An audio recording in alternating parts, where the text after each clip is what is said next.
こんにちは。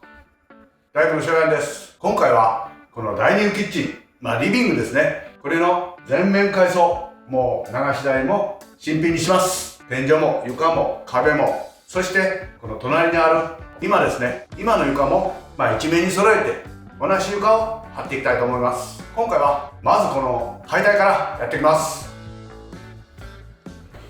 今回のお宅は自分家です。自分の家なんですけども、これ若い時にね、金もないのに無理して建てたんですよね。築40年、昭和57年に26ですか、その時に建てたんですけども、建てるだけ建てて、2、3年置いといて手空いた時にどう作すればいいかなと思って、ちょっと親戚に無理言ってね、建てるだけは建てたんですけど、そしたらね、57年の冬も結構雪降ったんですよね。その時にもう一軒持って傷んでたんですけども、山から木切ってきて製材してですから、雪でもう製材も追いつかんだよね。1日5本か6本しか製材せんのに、5人も6人も大工も雇っても1日に1本とか2本しか当たらんでね。ほんならもう自分の家も建ててあるし、造作しようかなと思って一冬こもったんですよね。それが間違いですよ。でいっぺんに仕上がってねて、今度は左官さん何屋さんってもう全部寄ってきてポンポンポーンとこれ仕上げたんですよね。金もないのに仕上げてもらって、請求書は大変でしたよ。でおかげでね、もう早いうちに渡れたんで、借金も返せたんでよかったんですけど、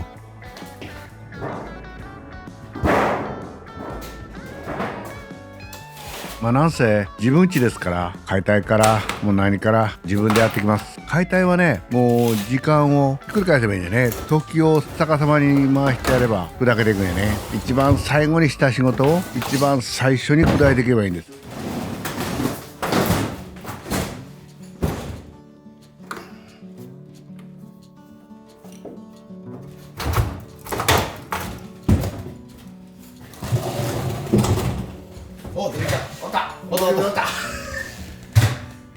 ゴキブリはね、台所と脱衣風呂場必ずおりますね。一回ね、脱衣場の天井をバーンと落として、一気にゴキブリのこの完全体がね、20匹ぐらい追ってきたんですよね。完全に気を失う寸前まで行きましたね。自分ゴキブリが苦手でね、ゴキブリ1匹でよかったです。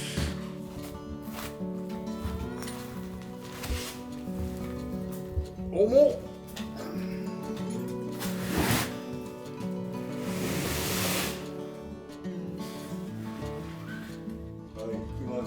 これ今度40年、ほぼどこもなぶってないです。玄関と廊下の床だけは張り替えただけです。風呂も炊事場も何にもなぶってません。なかなかね、40年間リフォームしなくてこのまんま行くって結構長い方ですね。しょっちゅうおかんに言われてね、いつ炊事場が新しいなんや、風呂がいつ新しくなるの、言われてたんですけども、結局炊事場が先になりましてね、決心してようやく腰が上がったってことですね。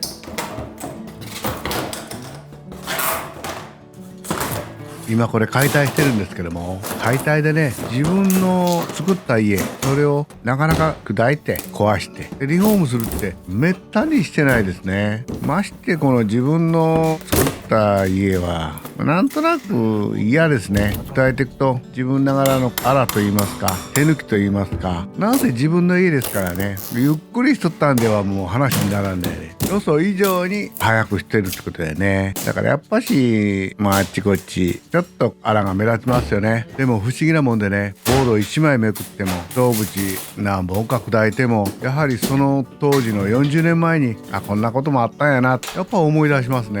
近所のことは覚えてないんですけどね、昔のことは結構覚えてるもんなんですね。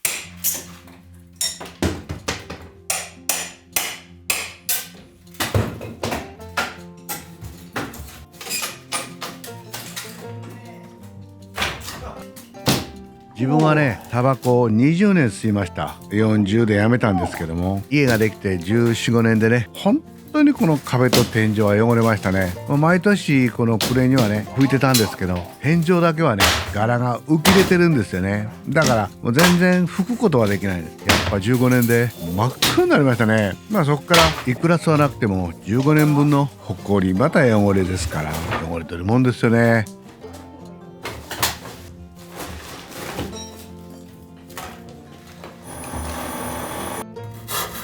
天井の下地をばらすときは真ん中で半分に切ります。この方がね危なくないしなぶりやすいしばらしやすいです。本当に楽ですよ。そしてね一番は残す部分に傷がつかないってことですね。これ一本でどうしてもばらしますとねこう残すいらんとこにこう傷つけてしまったりねそういうことがあるんで真ん中で2つに割ってやってね楽やと思いますよ。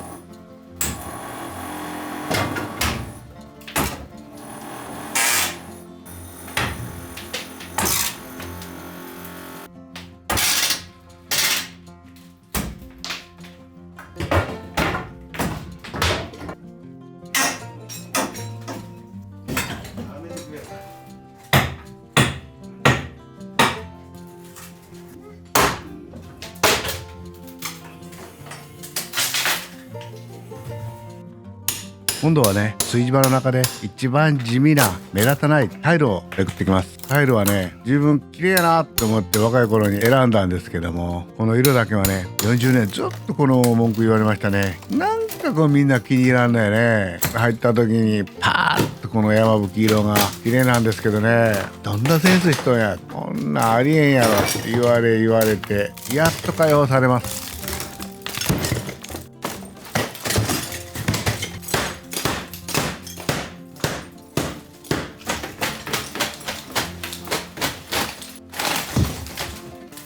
タイルのラス下地もねこんな時に限ってよくひっついてるんですよね。プロの場合ですとどうしても湿気で中の木が焦げてるってことですよね。半鎖になってればホッチキスがもう効いてませんから、こんなんもうモルタルを起こすのも本当に楽なんですよ。バタバタバタって起きますけど、今回はね透けてませんし中の木もしっかりしてるんでなかなかめくれませんでしたね。結構手間かかりました。でもやっぱ手間のかかるのって言いますと解体もそうなんですけど、砕いた後のこの始末ですよね。コンクリならコンクリ、木なら木、くちゃくちゃに運んで外へほかすわけにはいきませんから、袋に入れたり揃えて、それが大変ですよね。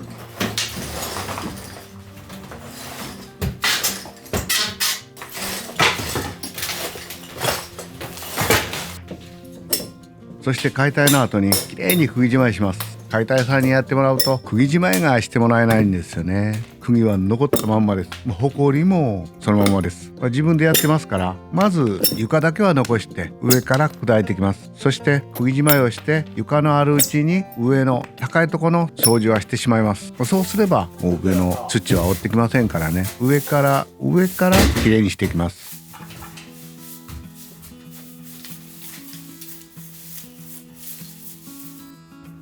次はこのメインディッシュの柱と荒壁を抜いていきます。胴出しは2軒なんです。2軒に柱が2本立ってるんですけど、幸い木柄が少し大きめ入れてありましたね。自松の270ですから、1軒半どちらか1本抜いても十分力は持ってくれます。その前にちょっと神さんにどいてもらいます。この際神さんならはね新しくしようかなと思ってます。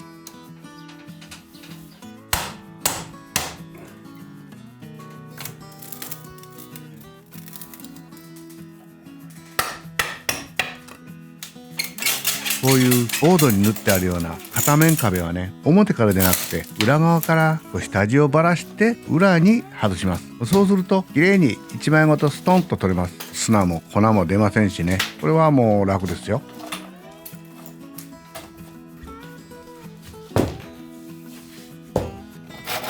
鴨居と投げ石を外します。投げ石というのはこの鴨居の上に一段積んであるものなんですけども、和室の着物の帯みたいなもんですよね。こういうのも必ずノコ目を入れてそこだけ取れるようにして取ります。長いまんまで取りますともう残すとこに傷がついてしまいます。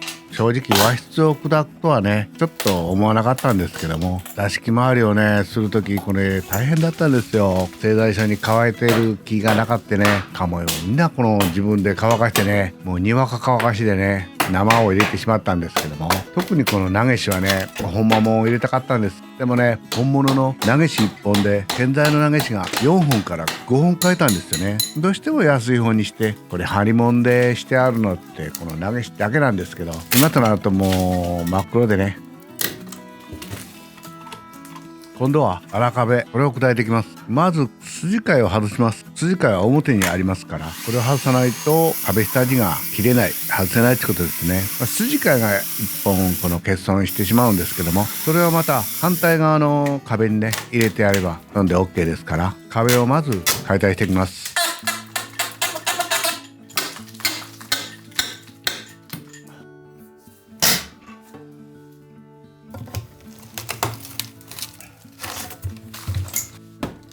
今回この抜く壁はちょうど差し込みとスイッチがね両面にあるんですよね。ですから電気屋さんは昔は大変やったよね。本当に壁下地をして壁塗るまでに竹の間に配線をしたんですよね。そう今となると壁を落とさないと線が外せない、なかなか厄介な壁です。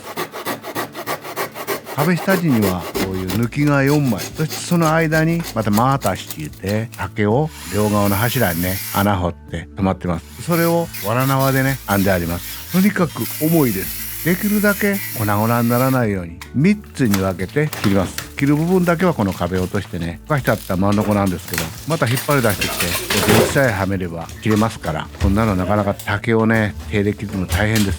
バンバンバーンと切って、2人おるからできるんですけど、この大きさに切っても1人では絶対持てませんからね、2人おってよかったです。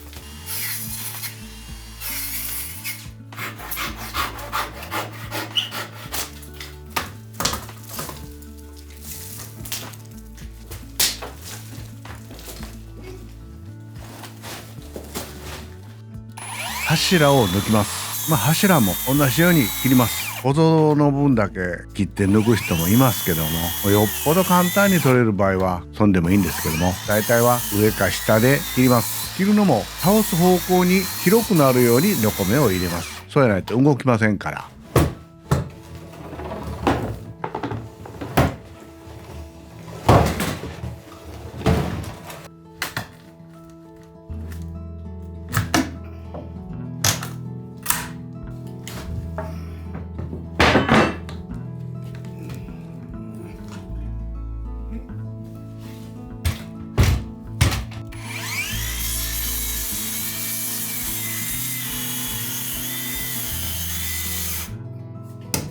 この回り縁、和室の天井やらは残しますので、この部分だけはね細かく丁寧に割って砕いてやります。でか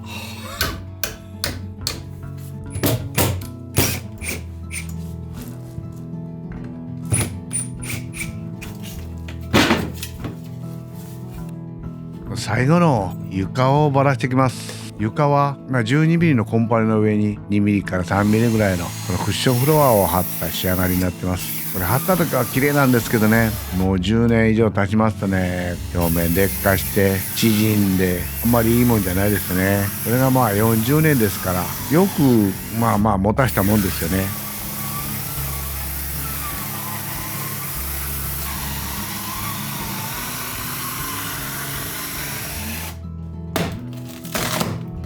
コンパネってなかなかめくれないですね、一人でね。オーバールでこいた時にこの反動でベニヤですから、これ戻るんですよね。これでようぎっくり腰になるんですよね。自分も若い時にね腰痛になりましてね、これでもう何ヶ月か休みましてね、そのおかげで建築士受かったんですけど、コンパネをめくるのはこの舐めたら開きませんね。上げたら逆にギュッと引っ張り込まれますから、2人でめくった場合は楽ですね。上げて上げて上げて上げて4回ぐらい繰り返せばめくれますからね。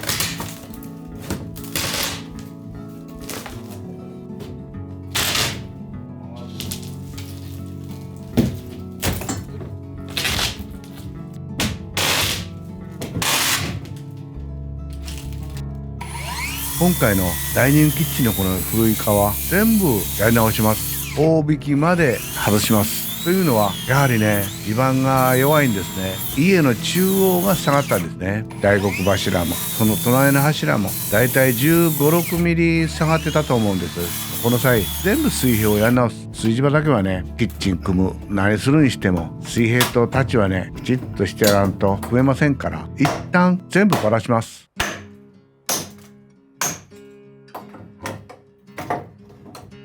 この解体をずっと見てもらうと分かると思うんですけども、解体はオーバール1丁しか使ってないんですよね。小バールも少し使いますけども、作る場合はもういろんな道具を使って作るのに、解体はこのオーバール1丁でもう1日ちょっとでこれ砕いてまうんですよね。このオーバールって本当にいい仕事しますよね。感心します。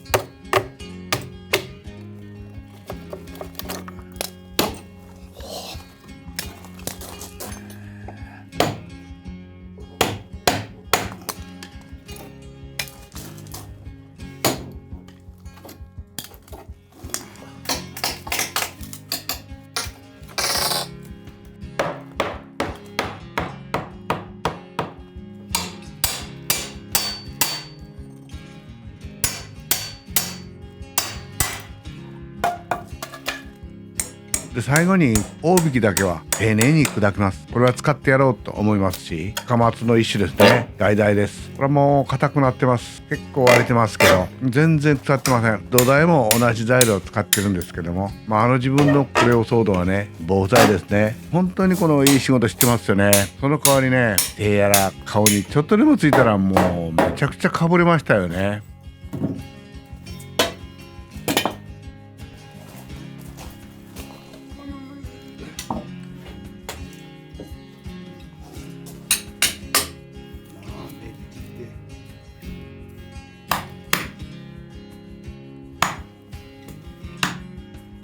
この大引き1本だけがね、すんなり外れませんでしたね。横に穴を掘ってね、横いざり刺して、そして外していきます。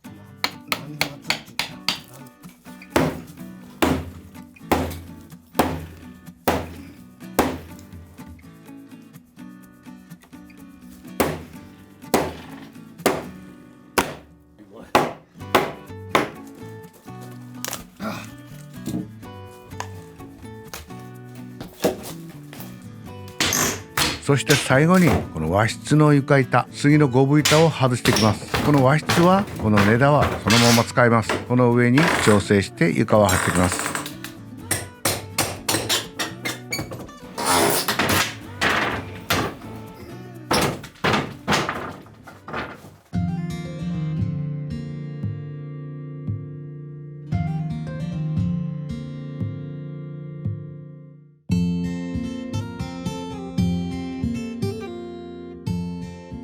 これできれいさっぱり解体することができました。これでもう40年前に戻りました。懐かしいですね。もうこんな40年前ちょっとこの足みたいな仕事してありますね。この後はこの元通りにこの床、壁、天井やっていきます。以上、大悟社員でした。